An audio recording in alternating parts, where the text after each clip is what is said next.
So, the Costa del Sol, whether you're looking to relocate, buy a second home, and you want to know the ins and outs on why so many people are moving to this beautiful coastline, today we've got you covered. Let's go. Right, guys, welcome back to Costa Insights. Matt, good to have you on board, man. Yeah, it's great to be here again. So, Matt, just a sort of bit of reference for whoever's watching this video right now is we want to talk about Costa del Sol, the massive amount of relocators that come into Costa del Sol. So we're going to talk about why people are choosing the coast, and we thought, well, obviously, you're the perfect example, right? I mean, you've done the entire journey. You've moved with your family over. Yeah. So we're going to dive into sort of why you guys chose Costa del Sol, and I'm sure, right? A lot of people might. Yeah, I think we have a pretty relatable story. Yeah, I think so. I mean, young family, kids, Exactly. Yeah. So we were actually, well, in theory, I was living abroad already. My wife is Swedish. We were living in Sweden. But let me go back. We've been together for over 20 years, and we've always had Spain actually as a place that would probably be kind of our quote-unquote final destination. It's always been in the cards. We thought, I don't know why. Was that always the case? Yeah. So Spain is where we'll end up. Yeah. We did a 10-year plan like about 15 years ago, and in that 10-year plan, 10 years from then, we were going to be in Spain. But at the time, we thought we would end up in Barcelona. I don't know why. Actually, for us, the landing and the kind of the transition to life here on the Costa del Sol was pretty smooth, because my family's been coming here since the 60s. My grandfather have owned a house up in Mijas Pueblo since the 70s. And the house that my father lives in, my father and my stepmother, we've owned since I was 4 years old. So I've come here every summer for my entire life. And so in a way, it's always felt like home. It felt like home. It's always felt like home. I've always enjoyed coming back here, but it's a very different thing coming here on a summer vacation and living here. So when you and I met, and we realized first of all that we wanted to kind of partner and kind of take things quite seriously. That was one of the catalysts for our move down here. But because you guys moved over, when was that? We moved over in 2023. 2023, so like nearly 3 years ago. 2.5 years ago. Yeah, about 2.5 years ago now. Wow, it goes by quickly. Yeah. So I remember I just got a flashback right now to us on a call, previous to that, where we were talking about, living costs in Spain. You were asking me, what's rental prices? What do you pay for school? So it's like all these things are coming back to me as we speak. Yeah, we were very serious, and obviously, speaking with you and speaking with many other people, because I knew, having lived in many other countries before, I know that visiting a country and living in a country are two very different things. So I wanted to make sure that in that regard, we kind of understood what we were signing up for. But yeah, it was so on the one hand it was our partnership, but we were living in Sweden. It's obviously a lot colder in Northern Europe. Climate, I've grown up I've grown up in the tropics. I've almost always lived in kind of warmer climates, and so that was obviously, as it is with many people that are thinking to move down here. Totally. That's what is it? How many days is it? 320 plus sunshine. I don't know what the exact number is, but there's an awful lot of sunshine here. In fact, just until a couple of days ago, that temperature hasn't dropped that much, but it's I think it was 27 degrees or something. I mean, absolutely beautiful. We were playing. I took my kids to the Marbella rugby club. It was the first time tried a new sport, Gaelic football. And anyway, it was just t-shirt, shorts. I mean, incredible. And it's end of October, and I know that it's been, if not maybe not sub-zero temperatures in Sweden. And I'm sorry for keep continuing to reference Sweden, even though I'm Canadian. But it's just I've lived probably cumulatively more years in Sweden than I have. In Canada. So yeah, anyway, so I can relate a lot more to Northern Europeans. So the interesting thing with you, Matt, is obviously like you knew that Spain was where you're gonna go, right? Yeah. And you figured things out as you sort of, were transitioning to come over here. It's like, you from a work perspective, you guys basically said, okay, lifestyle, that's really our biggest motivator, right? That was a big one, yeah. Lifestyle, right? And we can talk about kids and education in a moment. But lifestyle is what I want. This is what I want for my family. I want to have this sort of Costa del Sol life. Totally. And then I figure out everything else later. Right? Yeah. It was first like, let's get there and then let's see how we do, no? Yeah, for sure. I mean, again, another big catalyst for us, and another ticket box was we wanted to make sure that we were close to family. So just kind of rewind. We were living in Thailand a few years back.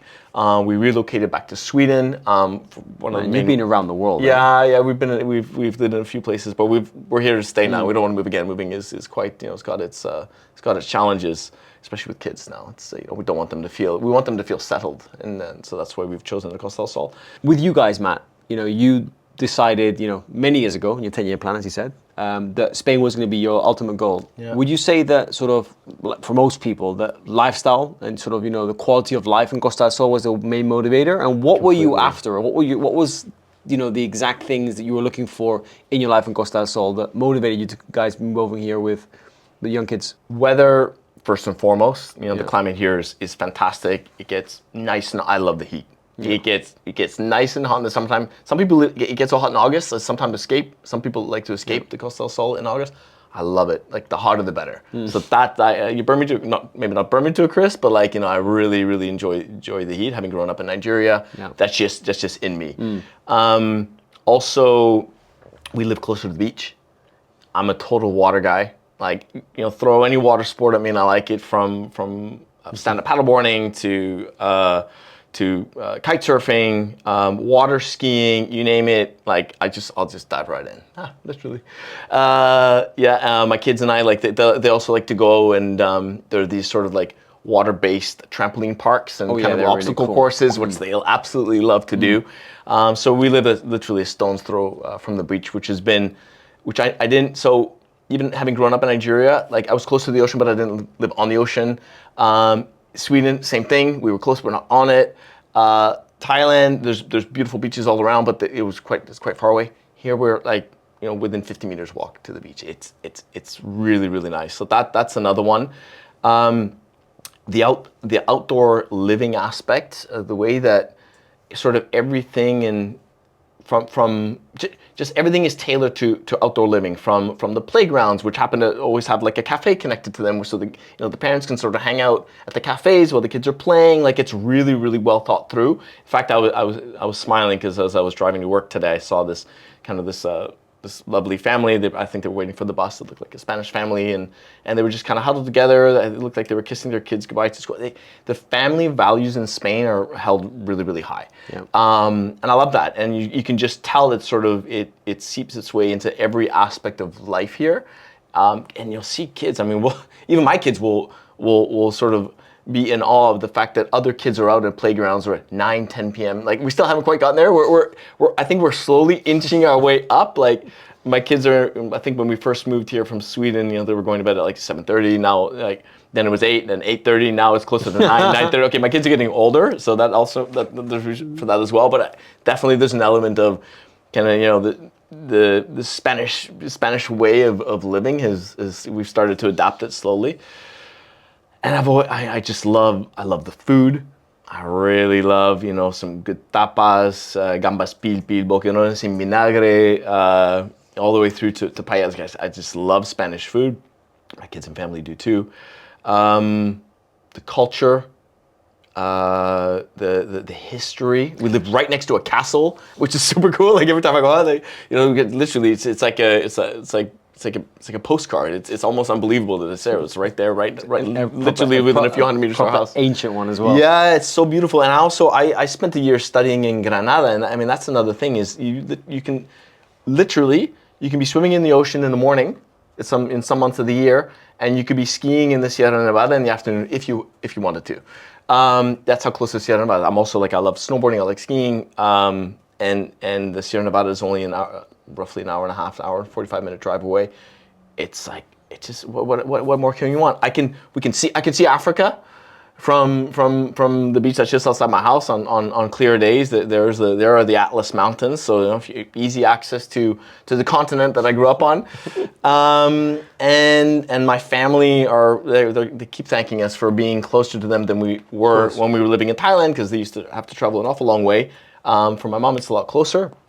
And for my wife's mother, it's flying down from Sweden. It's a 3.5-hour flight. It's very easy. So easy access to other European countries as well if you want to go on little like short holidays. I mean, we have a colleague of ours, Sam. He just popped down to Fuengirola for a few days. If you want to go traveling to Rome, just because it can, It's just a few days. I think like the connectivity of Malaga is incredible. Like 2.5 hours, you connect to any major European. So it's really, but you get really the best of the climate and lifestyle, I feel, down here. So we've gone through like, the reasons, right? Like why you guys chose Costa del Sol, the lifestyle, what you were after, right? But for the people which are watching this right now, I mean, for example, we had Cass on the channel a few times with us talking about their journey of relocating from Canada, with young kids. But you guys also, relocating from Sweden with, 3 young kids, right? Tell us about sort of the planning phase. Like, obviously there's a day where you move over. Like, how long in advance were you guys sort of preparing the move? And how did you sort of come across, like, let's start with timing. I think we were already earlier in the year, we were considering it. I was coming down quite frequently on business trips, kind of laying the foundation, if you will. And yeah, I mean, we still have a lot of things in Sweden. So we rented our house out in Sweden. We ended up getting a storage. I don't know if this answers your question, but we ended up getting a storage unit in Sweden, which we still have there, because for us, kind of our first point of contact when we arrived here was we moved into my family home, which we knew wasn't going to be sort of our final destination. And now we've moved into another rental property. And we're now in the process of looking to purchase our own home. So, so eventually, we haven't had to deal with, kind of like bringing a massive shipment across like we did from Thailand to Sweden. But you are planning to do that at some point, right? Yeah, it's there on standby until you guys move exactly. into Yeah. So we just found ourselves a storage unit in Sweden. Yeah. We parked everything in there. Again, as I mentioned, we rented our house out in Sweden. We wanted to, we kind of wanted. It was like a sort of like literally like a try before you buy. Yeah, try before you buy. So that's what we've done. So we kind of had our house on standby. It's now listed, and eventually we'll obviously have to organize for quite a lot of things of our personal items. But it's funny though. What I found, and I've done a few moves in my life, is it's incredible how little of the things that you have in the current home that you live in that you miss. I don't miss anything. There's all these things that are stuck in storage. I don't miss a single one of them. It's really don't miss anything. It's funny you say this because we had the same chat with Cass, and Cass said to on the moving to Spain video we did with us, bring less. She had this whole container apparently, and she said it's not even worth it. Just come over and just bring your kids some clothes and get on. The only thing I would say is there are certain things, and these might sound kind of mundane, but it's Christmas decorations, which often are, hold a lot of sentimental value. Sure. Like the things that you think that you shouldn't prioritize, maybe you should. Wow. And now, because now we've had to rebuy a lot of Christmas stuff. And I don't know how many times I've had to rebuy Christmas and Halloween things. Now it's like we just have to rebuy. And so I'm sure one day everything will all come together and we'll have 5 Christmas trees, all these things. But I would actually, and I guess everybody's priorities are different. So, what means a lot to us will mean maybe not so much to somebody else. But it is interesting how little I miss of the things that we had. Okay, I'm not speaking for everybody in my family. I'm sure my kids miss a few of their cuddly toys. And sometimes when we go back to Sweden, we'll kind of go into the storage unit. Oh my God, they'll see the things that they've missed. But there's something nice about that as well. It's like going up into the attic and rediscovering your old toys. It's actually quite cool that you have that there ready for you guys. Yeah. And we got a lot of art, which eventually we'll decorate our house, our future house in Spain with. Yeah. So tell us about sort of financial planning. So we talked about your planning to come to Spain. The way you did things.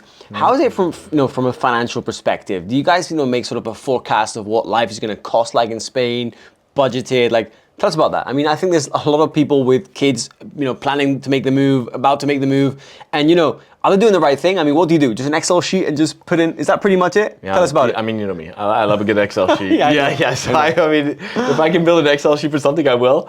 That's exactly what I did. I think I reached out to you. I reached out to a number of other people that I knew down here. I wanted to really understand the cost of living from different people's perspectives. Yeah. The taxes, involved, which that's a kind of a continuous learning. Cost of schooling, if you're going to put them into an international school, which was kind of the direction that we wanted to take. Yeah. So there were a lot of considerations, and I thought, you want to make sure that you're making not just ends meet, but that you're able to cover your costs, and that you also want to live. You want to enjoy, especially this new life that you've joined. Now, on the cost of living side of things, I have to caution all parents out there that are planning a relocation to the Costa del Sol, which is a vacation destination. It is super difficult as a parent for kids because I know growing up, I mean, we would come here for maybe 2, 3, 4 weeks out of the year, and it was okay to kind of go all out and do all these fun things and go to aqua park and go to the amusement parks, buy the ice creams for a short, intense period of time. Here, it's 12 months out of the year, 365 days a year. Yeah. It's like you kids may want to go to the aqua park. It's like once a month, once a week. I don't know. I mean, there's so much to do all the time because you're catering to people that are coming here for these short, intense periods. So to try and control their need and want to do all these fun things, it's really, really difficult. Even these these ball machines that cost €1, like they're designed to draw children in. And if it was up to my kids, like they'd spend €1 every single time for things that cost a cent probably to manufacture. And so it's like that's a constant battle that we still have. I don't know. You have kids as well. I mean, well, exactly. They haven't known any other life, I guess. But I guess it's still like the appeal is there. All these lights and all these incredible things. It's I don't know. Do you find it challenging? It is. It definitely is. I mean, those ball machines are designed to attract kids. Like they know exactly how to do the marketing. But not just that. You have Aqua Park Torremolinos, Mijas. You have Bobby Jump, Bobby Jump, like goes on forever. All these things. Just thinking about this now, like we need to do a video on again with kids on Costa del Sol. Let's go. Like that. We need to do that. Like there's so much to talk about. I mean, every weekend, it's. But just back to cost, Matt. Yeah. Like if you had to you were doing this Excel sheet, right? Like how would you let's start with what surprised you? Like there was some things that you expected to pay X for, maybe that you budgeted for. Like what's cheaper than you expected in Spain for a family relocating from Sweden? So top 3. I think eating out is cheaper than what you expected. But it's not as cheap as it used to be. Either. I mean, growing up here, spending pesetas, even more. I mean, 30, 40, I've been coming here my whole life. So I also have like kind of I have some basis for comparison. What else is cheap, did you ask? Yeah. So what was cheaper than you expected when you were doing your Excel where you thought, okay, I'm going to spend around, €500 a month on this. And it was cheaper. It's like, my God, this is cheap. Like, I'm going to ask you the opposite question as well. Okay. Water and electricity. You thought it was cheaper than what you were expecting it to be more expensive. Yeah. What were you comparing to Sweden? Yeah, I was comparing it to Sweden. Right. And the okay, fine. Like our house in Sweden is a lot bigger than the one that is here, but not relative to the amount to how little the cost is. So it's not proportional. It's a lot. I find electricity and water to be very cheap here. Let's give some sort of data. What is the amount of money you're spending on electricity a month in a household of 5? With 3 young kids, by the way, that obviously. Yeah, I think our average electricity bill is around 110 euros a month. Yeah, that's kind of and we live in a townhouse. Yeah, that's kind of normal. For context. That's kind of normal. Yeah, so that's normal here. Expected. Yeah. Whereas we were paying hundreds, and there was a crazy year. I remember that year. What was it, 2021 or 2022, when everything went electricity went absolutely bananas, and I don't even want to tell you what we were paying. Food. Electrical and water utilities. Is there any third one that comes to mind that's cheaper than you expected when you were doing financial planning? I think kids' clothing. Cheaper. Yeah. I think kids' clothing here is very well priced. That's funny. Yeah. I mean, it's not relatable to everybody, but it's for us. I think clothing is quite well priced here. Okay, so basically, pro tip is buy your kids' clothes when you arrive. Yeah. All right. How about the opposite, Matt? The opposite. So, what's more expensive than you expected before you moved over? Before we move on to our next sort of part of the chat. Dare I say taxes? Yeah, of course. You dare say taxes, yeah? Yeah. I think income taxes. Income taxes, yeah. So I think it's not cheap. No, and I don't mind paying taxes in the least. And we're choosing to put our kids into private schools, so that's also our decision. But I think you get in that regard, you get a lot more bang for your buck in Sweden. Yeah, you've said that a few times. Yeah, I think the public schools in Sweden are amazing. Yeah, yeah. The infrastructure is Top notch. Great. It's top notch. The hospitals are really, really good. So yeah, I think not to say that none of those things are good here. I just find that if I'm going to pay taxes, I want to see a return on that investment, and I don't necessarily see all of that here. Just to specify, I'm just referring to kind of income taxes. Personal income tax. Personal income taxes. Yeah. So what's next on the list? Things you thought you thought might be cheaper that were more expensive. I know one that you were surprised at when you came over, because I remember how surprised you were at the fact buying a second-hand car. Yeah. You remember that? Yes, I do. What's going on in Spain? Yeah. And Spain is actually quite expensive for second-hand cars compared to other parts of Europe. Yeah, but wasn't that the result of kind of post-COVID? It could be, but there were, generally speaking. Yeah, I felt like I was buying a new car. Yeah. Buying a second-hand car by the cost of a new car. That's like a pro tip for people moving over within Europe, when you have like an easy sort of change of plates. Moving over and bringing your car might be cheaper than buying a car. Yeah. And in fact, you see a lot of European plates here. Yeah, exactly. I mean, okay, to be fair, a lot of people do drive down for their holidays and then drive back home. Yeah. But I'm pretty sure a lot of them are people that are permanently here. But you'll see, Holland or Denmark or Sweden on the plates for that reason. Yeah. Cool. Man, so we've talked about lifestyle, we've talked about sort of planning and forecasting, financial forecasting. Let's talk about sort of one thing, which is international communities, right? So when you guys moved over, right, you had a perfect sort of picture of what your life was going to look like, right? Integrate, be with Spanish people, hang out with Spanish, international. Tell us about, sort of reality of what it's like to move over with kids. Do you end up integrating within sort of Spanish culture? Is it, a mix? Do you spend a lot of time with the international community? Because we have a big international community on the Costa del Sol. Tell us about that.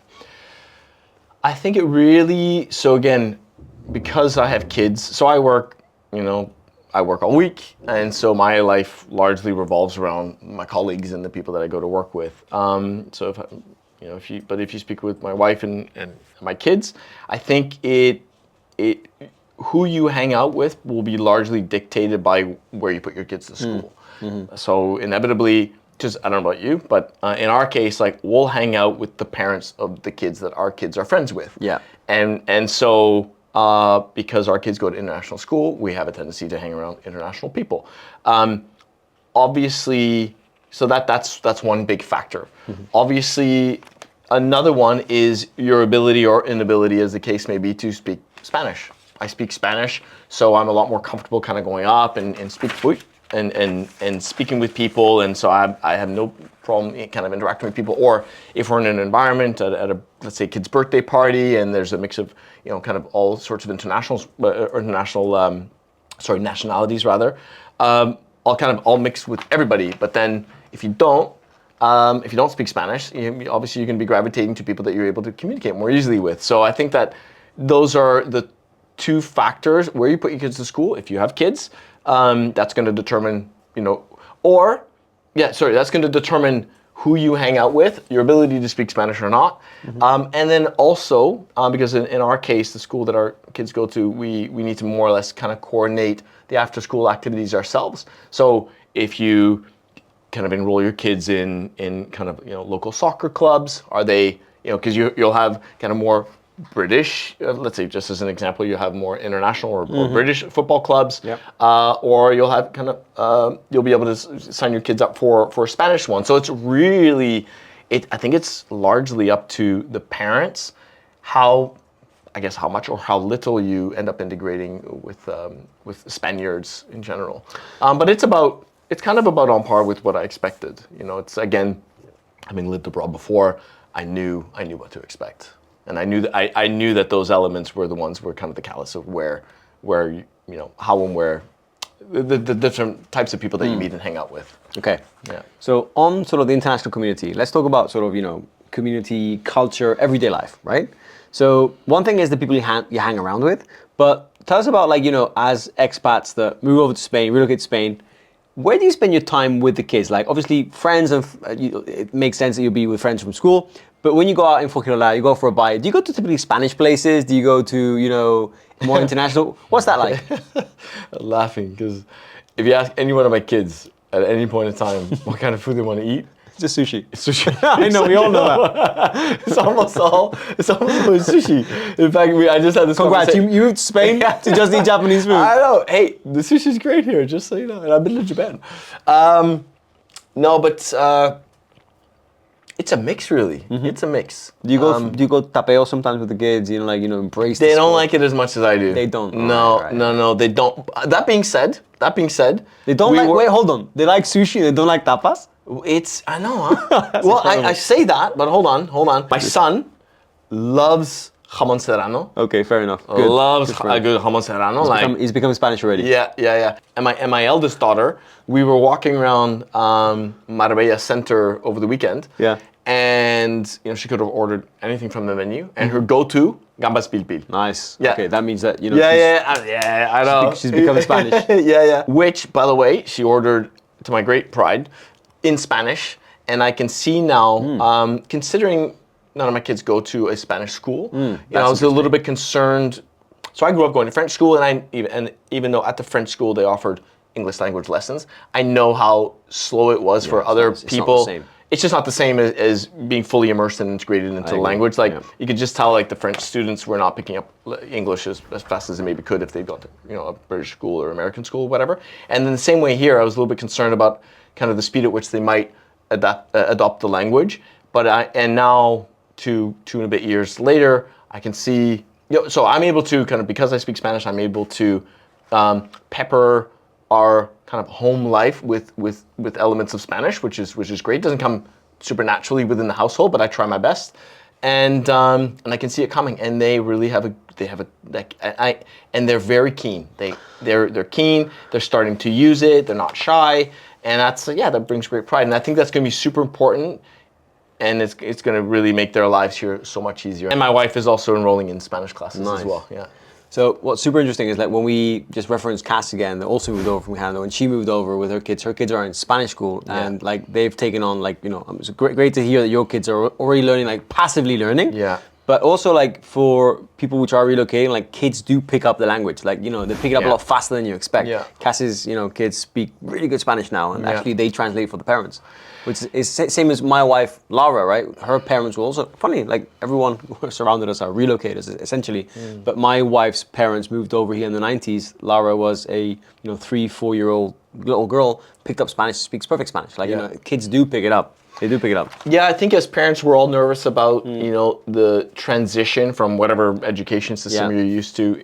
The sooner you do it, the better. The younger they are, the better. The younger they are, the less of a voice they have, as opposed to to oppose it. Totally. Right, because it was a little bit difficult for us. We had our eldest daughter, and she had a few things to say about whether or not she went into one school or another. And ultimately, for us, it was just about kind of a smooth transition, smooth landing. So anyway, but yeah, definitely, if you can put them into a Spanish school, and especially if your biggest motivation, which I know it was for Cass and her family, was for them to learn Spanish. Do it. I know it's a cliche to say that kids are sponges, but they really are. I mean, in Thailand, I knew kids that spoke 4 or 5 languages at the age of 4 or 5. They'll just pick it up. And Cass's kids are practically fluent, and they've been here not too much longer than we have. Okay, so let's talk about sort of work and business opportunities. You had your plan, decided to move over, did the move. How did you go about planning, both your and your wife's, work and income? How was that? So I wasn't overly worried about myself, because I come from a history of kind of real estate background, albeit more kind of the digital real estate side of things. Yeah. I wasn't worried. I mean, we live on kind of the Costa del real estate. 100%. So I knew that my skills were pretty transferable. I'd come from an international background, excuse me. I speak, French, Spanish, a little bit of Swedish, and obviously speak English. So I knew that my skills were transferable to this coast. So I wasn't at all worried that I'd be able to sort of land something. She ended up quite quickly landing a job at kind of her dream job down here, which she had eyed before coming down. She's a preschool teacher. Nice. And so she ended up getting a job at I would say the best Swedish preschool down here on the Costa del Sol, and absolutely loves it.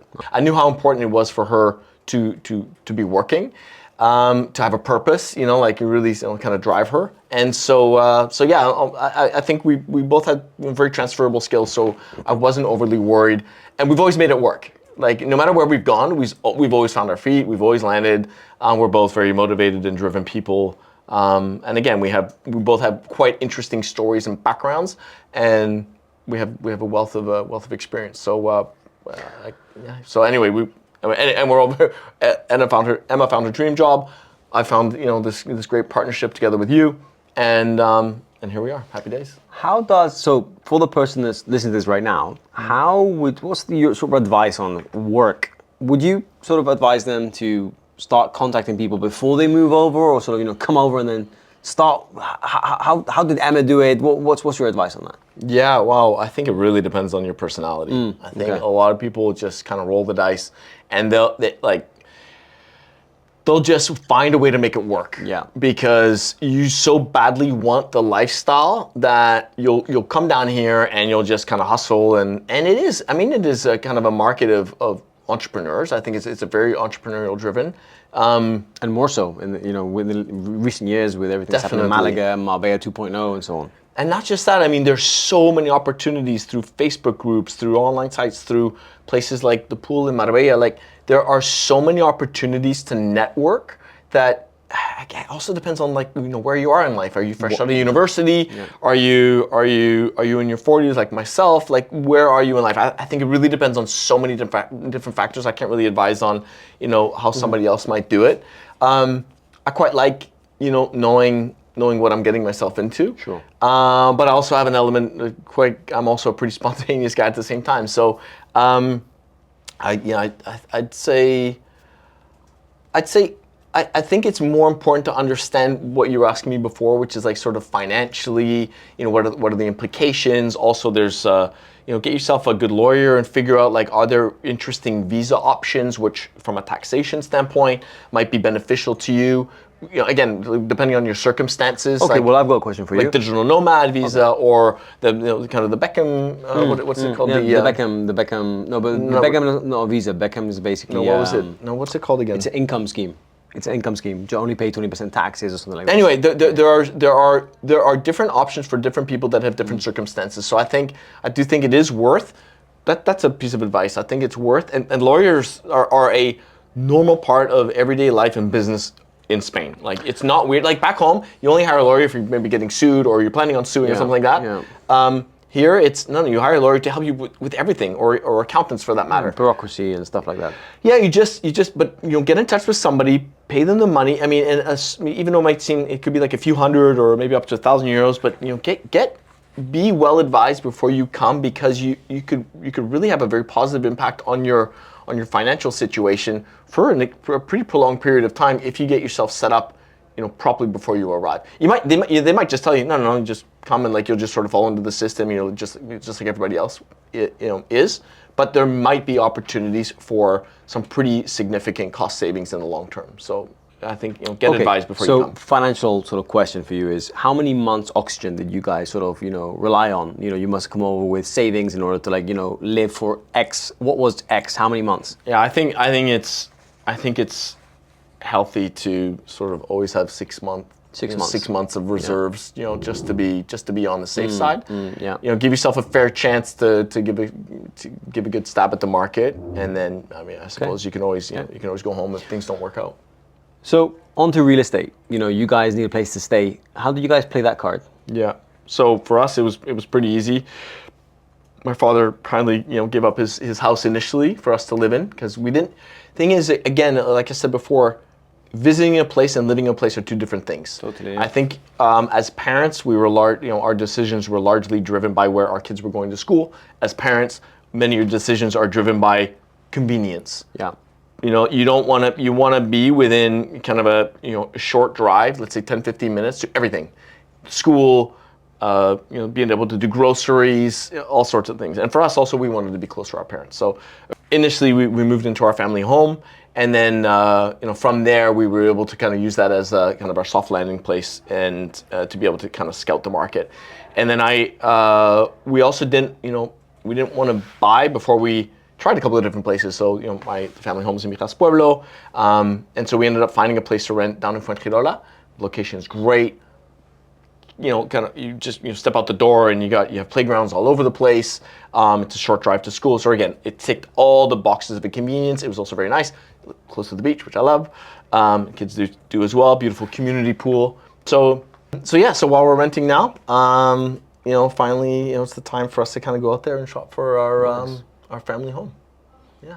Who knows where? I don't know where we're going to end up, but I can't imagine it'll be that much further from where we are now, because now we've gotten comfortable with where. And I often find, and even in speaking with Cass, whoever, is wherever you land first is where you end up more or less staying. I mean, you've grown up kind of around in this neighborhood. You haven't gone very far. Yeah. Cass was, you know, Estepona. She absolutely loves it out there. Probably could never imagine her life out here.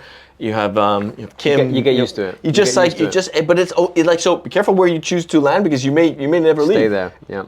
And there's so much variety on the coast that that there is something to love about every place too. Like I'm sure I could find things to love about Estepona. I'm sure I would love Elviria. Like you just spend a little bit of time anywhere on the Costa del Sol, and you're gonna fall in love about something about it. That's super advice. Yeah. Man, that was a perfect overview. Yeah. Thanks, man. No, my pleasure. Perfect. Well, actually, that's a perfect wrap for you guys. We obviously hope you enjoyed this chat. It's nice for Matt to share with us, you know, his journey. Yeah. And for you guys watching this video, if you have any questions for us, for Matt, go ahead and, you know, leave those in the comment section below. And if you found this video useful, if you're looking to relocate and you found, you know, the content of this video useful to your journey, please like this video. Would love to know. And like always, if you want to stay posted with information and videos just like this regarding Spain, Spanish real estate, Spanish news, property, lifestyle, and much more, press the subscribe button so we can keep you guys posted with the best of the best. Until next time, guys. That's it. Hasta luego. Hasta luego.